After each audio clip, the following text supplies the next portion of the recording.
നമുക്കിന്ന് നല്ല ക്രീമി ആയിട്ടുള്ള പെർഫെക്റ്റ് കാപ്പച്ചിനോ നമ്മുടെ വീട്ടിൽ ബീറ്ററോ മിക്സിയോ ഇല്ലാതെ എങ്ങനെയാണ് തയ്യാറാക്കുന്നത് നോക്കാം. കാപ്പിച്ചിനോ കഴിച്ചവർക്കറിയാം, ഇതിൽ 3/4 ഭാഗം കോഫിയും പിന്നെ മുകളിലേക്ക് പതയായിരിക്കും. അപ്പോൾ ഈ ഒരു പത കിട്ടാനുള്ള പ്രധാന കാരണം നമ്മൾ ഉപയോഗിക്കുന്ന ക്രീമാണ്. ക്രീം നല്ല ക്രീമിയും തിക്കും ആണെങ്കിൽ മാത്രമേ മുകളിലേക്ക് നല്ല പത ഇങ്ങനെ പൊങ്ങി വരികയുള്ളൂ. അപ്പോൾ ഞാനിവിടെ ബീറ്ററോ മിക്സിയോ ഇല്ലാതെ തന്നെ ഈ ക്രീം നല്ല തിക്കാക്കി എടുത്തിട്ടുണ്ട്. അപ്പോൾ ഈ ഒരു ക്രീം എങ്ങനെയാണ് തിക്കാക്കി എടുത്തത് എന്നുള്ളതിൻ്റെ സീക്രട്ട് ഞാൻ പറഞ്ഞു തരാം. അപ്പോൾ നമുക്ക് ആദ്യം ഈ ഒരു ക്രീം തയ്യാറാക്കാം. അപ്പോൾ ഞാനിവിടെ 1 കപ്പ് കാപ്പച്ചിനോക്കുള്ള ക്രീമാണ് ഇവിടെ തയ്യാറാക്കുന്നത്. നിങ്ങൾക്ക് കൂടുതൽ വേണമെങ്കിൽ കൂടുതൽ എടുക്കാം.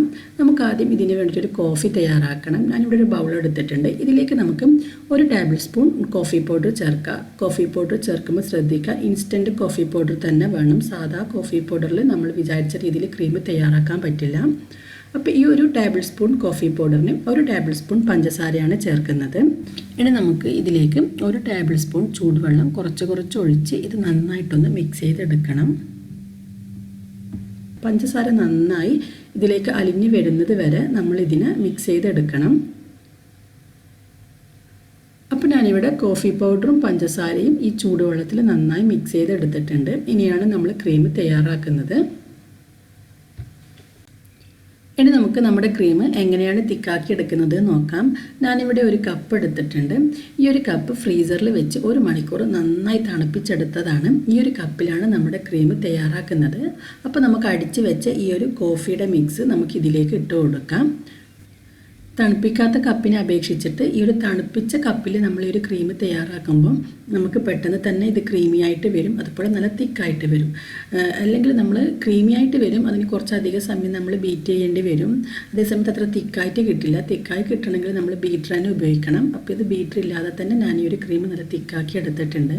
ഈ ഒരു ഐഡിയ എനിക്ക് തോന്നിയത്, നമ്മൾ വിപ്പിംഗ് ക്രീം ഉണ്ടാക്കുന്ന സമയത്ത് ബൗൾ ഫ്രീസറിൽ വെച്ച് തണുപ്പിച്ചിട്ട് ചെയ്യുന്ന സമയത്ത് ക്രീം പെട്ടെന്ന് തിക്കായി വരാറില്ല. ആ ഒരു ഐഡിയ വെച്ച് ഞാൻ ചെയ്ത് നോക്കിയതാണ്. അപ്പോൾ എനിക്കിത് പെട്ടെന്ന് തന്നെ തിക്കായിട്ട് കിട്ടി. പെട്ടെന്ന് പറഞ്ഞാൽ നമ്മൾ തണുപ്പിക്കാത്തൊരു കപ്പിൽ ചെയ്യുന്നതിനേക്കാൾ സ്പീഡിൽ ഈ ഒരു തണുപ്പിച്ച കപ്പിൽ ചെയ്യുമ്പോൾ കിട്ടിയതാണ്. അതേസമയത്ത് നമ്മൾ തണുപ്പിക്കാത്ത കപ്പിൽ ചെയ്യുന്ന സമയത്ത് ക്രീം തിക്കായി കിട്ടില്ല, നല്ല ക്രീമിയായി കിട്ടും. പക്ഷേ ഈ ഒരു കപ്പിൽ ചെയ്യുമ്പോൾ നല്ല തിക്ക് ക്രീം തന്നെ കിട്ടും.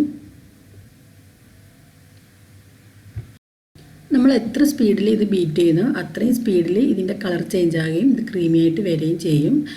മാക്സിമം ഒരു 5 മിനിറ്റ് എന്തായാലും ബീറ്റ് ചെയ്യേണ്ടി വരും. നമ്മൾ ക്രീം എത്രത്തോളം തിക്കായിരിക്കുന്നോ അത്രയും നമ്മളെ കോഫി മുകളിലേക്ക് പതഞ്ഞ് വരും. ഈ ഒരു ക്രീം വെയിറ്റ് ഇല്ലാണ്ടിരിക്കുമ്പോഴാണ് നമ്മളെ പത ഇങ്ങനെ മുകളിലേക്ക് പൊങ്ങി വരുന്നത്. ഈ ഒരു സമയത്തും നമ്മുടെ കപ്പ് നല്ല തണുത്തിട്ടാണ് ഇരിക്കുന്നത്. അതേസമയത്ത് ക്രീം ഒട്ടും തന്നെ തണുപ്പില്ല, കാരണം നമ്മളിങ്ങനെ അടിച്ചുകൊണ്ടിരിക്കുന്നത് കൊണ്ട് ക്രീമിന് ആ ഒരു തണുപ്പ് അറിയില്ല. എന്നാലും കപ്പ് നല്ല തണുത്തിട്ടുണ്ട്. ഇപ്പോൾ ഞാനിവിടെ 1 കപ്പ് പാലെടുത്തിട്ടുണ്ട്. ഈ പാല് നന്നായി തിളപ്പിച്ചതാണ്. പാലെടുക്കുമ്പോൾ പ്രത്യേകം ശ്രദ്ധിക്കുക, ഒട്ടും തന്നെ വെള്ളം ചേരാത്ത പാല് വേണം എടുക്കാൻ വേണ്ടിയിട്ട്. എങ്കിൽ മാത്രമേ നമ്മുടെ കോഫി നന്നായി വരികയുള്ളൂ. അപ്പോൾ നമ്മൾ അടിച്ച് വെച്ച ക്രീമിൽ നിന്ന് പകുതി ക്രീം നമുക്ക് 1 കപ്പിലേക്ക് ഇട്ട് കൊടുക്കാം. ഇനി ഈ ഒരു പാലിൽ നിന്ന് കുറച്ച് പാൽ ഇതിലേക്ക് ഒഴിച്ചിട്ട് ഒന്ന് മിക്സ് ചെയ്തെടുക്കണം. മിക്സ് ചെയ്യുമ്പോൾ പ്രത്യേകം ശ്രദ്ധിക്കുക, നല്ലവണ്ണം മിക്സ് ചെയ്യേണ്ട ആവശ്യമില്ല, ചെറുതായി ഒന്ന് മിക്സ് ചെയ്ത് കൊടുത്താൽ മതി. ഇനി ബാക്കിയുള്ള പാല് നമുക്ക് വേറൊരു ഗ്ലാസ്സിലേക്ക് ഒഴിച്ചിട്ട് നന്നായിട്ട് പതപ്പിച്ചെടുക്കാം. ഇങ്ങനെ പാലെടുക്കുന്ന സമയത്ത് നല്ല തിളച്ച പാലെടുക്കണം, കാരണം നമ്മളിങ്ങനെ പതപ്പിക്കുന്ന സമയത്ത് നമ്മുടെ പാലിൻ്റെ ചൂട് കുറയും. നമ്മൾ ഈ ഒരു കോഫി ചൂടോട് കുടിക്കുമ്പോഴായിരിക്കും നല്ല ടേസ്റ്റ് ഉണ്ടാവാം. അപ്പോൾ നല്ല ചൂടുള്ള പാലെടുക്കുക. എന്നിട്ട് ഒരു 2-3 തവണ ഇങ്ങനെ ഒഴിച്ചിട്ട് ഈ ഒരു നല്ല പതയോട് കൂടി വേണം നമ്മൾ ഈ ഒരു ക്രീമിലേക്ക് ബാക്കി പാൽ ഒഴിക്കാൻ വേണ്ടിയിട്ട്. ഇപ്പോൾ ഞാനിവിടെ പാല് നന്നായി പതപ്പിച്ചെടുത്തിട്ടുണ്ട്. ഇനി നമുക്ക് നമ്മൾ നേരത്തെ മിക്സ് ചെയ്ത് വെച്ച ആ ഒരു ക്രീമിലേക്ക് ഈ ഒരു പാൽ ഒഴിച്ചു കൊടുക്കാം. അതുപോലെ നമ്മൾ ഇതിലേക്ക് പാൽ ഒഴിക്കുന്ന സമയത്ത് മുകളിലോട്ട് വെച്ചിട്ട് ഒഴിക്കണം. അങ്ങനെയാകുമ്പോൾ നമ്മുടെ ഈ ഒരു കാപ്പിച്ചിനോ നന്നായിട്ട് പൊങ്ങി വരും, പതഞ്ഞ് പൊങ്ങി വരും. അപ്പോൾ ഞാനിവിടെ പാല് മുഴുവനും ഇതിലേക്ക് ഒഴിച്ചിട്ടുണ്ട്. ഇനി നമുക്ക് ഇതിൻ്റെ മുകളിലേക്ക് ബാക്കി ക്രീം കൂടി ഇട്ട് കൊടുക്കുക. ബാക്കി ക്രീം ഇട്ടിട്ട് പിന്നെ ഒരുപാട് അങ്ങ് മിക്സ് ചെയ്യേണ്ട, ചെറുതായി ഒന്ന് മിക്സ് ചെയ്ത് കൊടുത്താൽ മാത്രം മതി. അപ്പോൾ ആ ഒരു ക്രീം ഇങ്ങനെ മുകളിലേക്ക് ഇങ്ങനെ പൊങ്ങി നിൽക്കും. അപ്പോൾ നല്ല ക്രീമി ആയിട്ടുള്ള നല്ല പെർഫെക്റ്റ് കാപ്പിച്ചിനോ ഇവിടെ റെഡി ആയിട്ടുണ്ട്. കോഫിയെല്ലാം ഇഷ്ടമാവുന്നവർക്ക് ഒരുപാട് ഇഷ്ടമാവും. ഇത് അത്രക്കും ഒരു ടേസ്റ്റാണ്. അപ്പോൾ നിങ്ങളെല്ലാവരും ഇത് ട്രൈ ചെയ്ത് നോക്കണം, എന്നിട്ട് അതിൻ്റെ ഫീഡ്ബാക്ക് അറിയിക്കാം.